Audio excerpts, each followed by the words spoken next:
बच्चा पार्टी, कैसे हो? आई होप आप अच्छे ही होंगे और बेस्ट होंगे। तो आज की हमारी स्टोरी है न्यू स्टोरी, परोपकार का फल। क्या है स्टोरी का नाम? परोपकार का फल। परोपकार का मतलब समझता है क्या? स्टोरी के लास्ट में समझाती हूँ, ठीक है? स्टोरी का नाम याद रखो। एक बार एक गांव में कुछ ग्रामीण मिलकर एक सांप को मार रहे थे।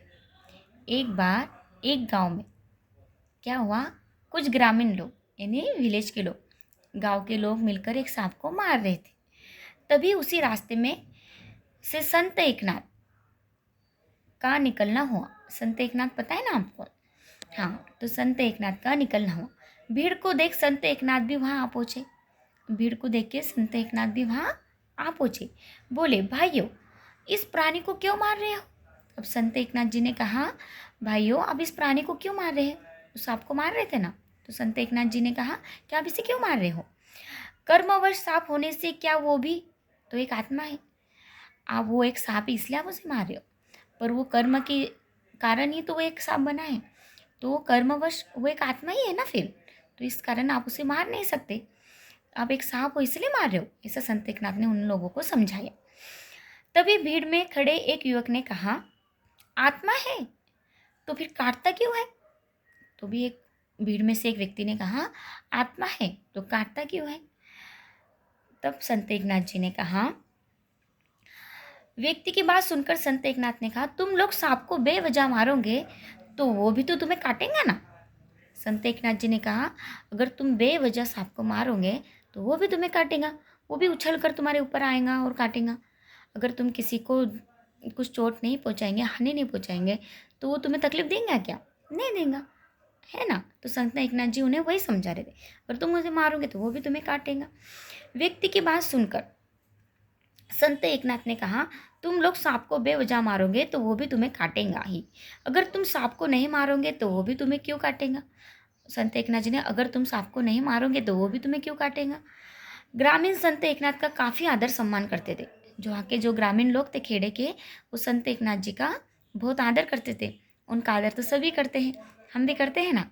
तो संत ज्ञानेश्वर, संत एकनाथ जी का तो सब करते थे, उनका सम्मान करते थे। इसलिए संत की बात सुनकर लोगों ने सांप को छोड़ दिया।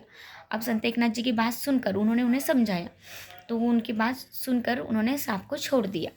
कुछ दिनों बाद एकनाथ जी शाम के वक्त घाट पर स्नान करने जा रहे थे।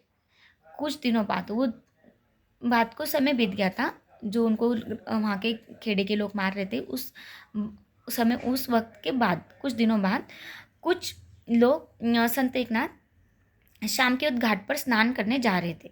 घाट पता होता है ना आपको, पानी का, ऐसा नदी के किनारे, उसे बोलते हैं घाट। तो घाट पे स्नान करने जा रहे थे, तभी उन्हें रास्ते में सामने फैन फैलाए एक सांप दिखाई दिया। तभी संत एकनाथ जी को क्या दिया दिखाई दिया, वो जगह घाट पे जा रहे थे नदी किनारे, तो वहाँ पे एक सांप फैन फैलाए उन्हें दिखाई दिया। फिर क्या हुआ, संत एकनाथ ने सांप को रास्ते से हटाने की काफ़ी कोशिश की।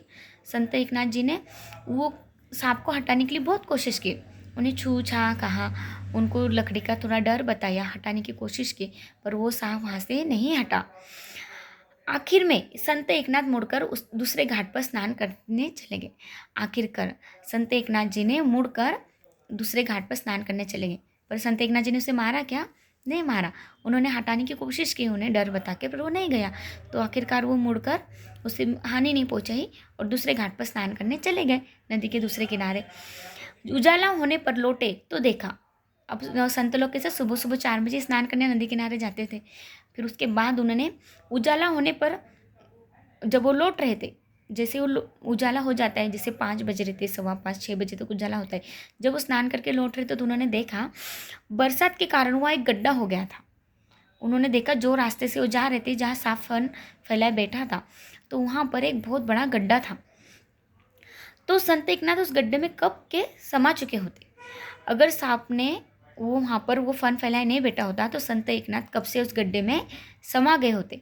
संत एकनाथ जी के दिमाग में बात है कि अगर मैं वहाँ से चला जाता, सांप वहाँ से चला जाता, मैं उसी रास्ते जाता, तो मैं तो कब से उस गड्ढे में गिर गया रहा होता। बारिश के कारण बहुत बड़ा गड्ढा हो पड़ा था वहाँ। कैसे ना, बारिश के कारण बहुत गड्ढे हुए पड़ते हैं ना, बड़े बड़े, ऐसा। तो संत को वो बात मतलब याद आई कि सांप ने मेरी जान बचाई, तो मतलब उनको समझ में आया। बरसात के कारण वो एक गड्ढा हो गया था, अगर सांप ने ना बचाया होता तो संत एकनाथ उस गड्ढे में कब से समा चुके होते। तो आज की शिक्षा में क्या मिलती है, इसलिए कहा गया है दया और परोपकार हमेशा अच्छे फल लेकर ही आते हैं। जिस पर भी हम दया करते हैं, परोपकार करते हैं, वो हमारे लिए अच्छा फल लेकर ही आता है।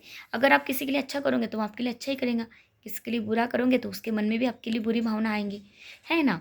तो इसीलिए अच्छा करना है और अच्छे से ही रहना है। ठीक है, परोपकार का फल मतलब उस सांप को जाने थी कि इस संत ने मेरी जान बचाई थी वहाँ उस ग्रामीण लोगों से। ये ग्रामीण न्यू शब्द है आपके लिए बच्चों को, है ना, खेड़े के लोगों के लिए, वहाँ के जो बहुत से लोग थे ना खेड़े के, उन्हें ग्रामीण कहते।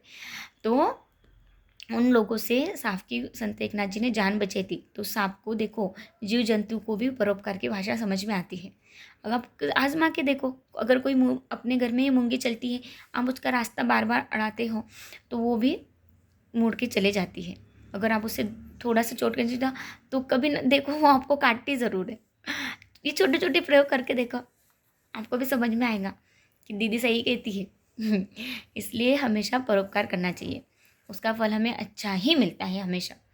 ओके, स्टोरी सुनते हो तो इसका अनुकरण भी करा करो और समझ के दूसरों को भी समझाया करो। Okay bye.